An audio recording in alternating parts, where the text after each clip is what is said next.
Just 1 second.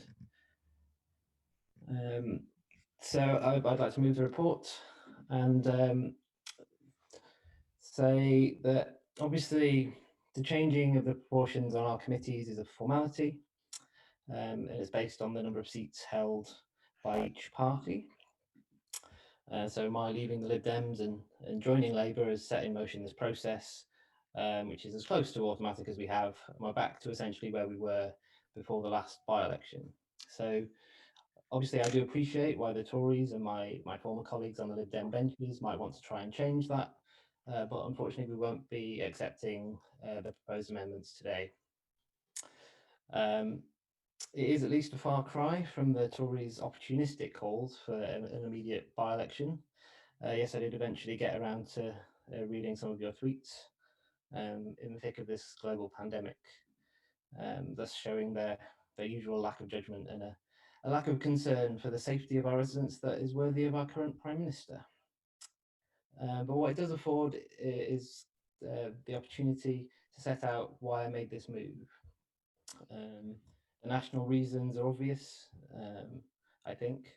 The Lib Dems in disarray, stopping, starting and swerving, like the exploding clown car that they are, as the country, as we've heard tonight, and as we all know from attending this meeting in the way that we are, is gripped by crisis.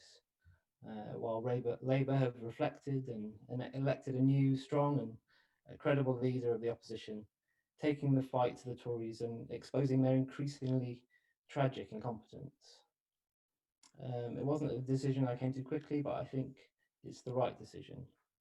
Local government's been eviscerated over the last 10 years. And in Merton, it's Labour who are the ones that are grappling with the hard-nosed choices, the hard work of running the council, and the hard graft of responding to this crisis.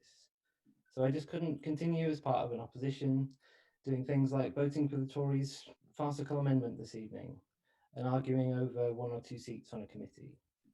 The council and everyone who works here are doing an amazing job in the face of unprecedented circumstances.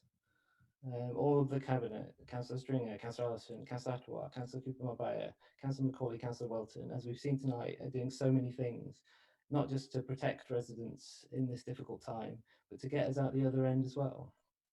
And of course, Councillor Byers, whose work in not only making sure our care homes and care services are running safely, but fighting to keep vital services at St Helier and all the other work that Councillor Alan Brightis talked about at the beginning of the meeting, showed me the values that it takes to be a Labour councillor in Merton. So, Councillor Alan Brightis, thank you for bringing me into your team.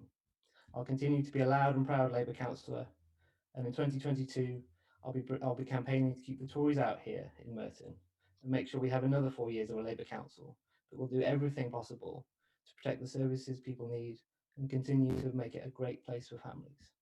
Thank you. This has been formally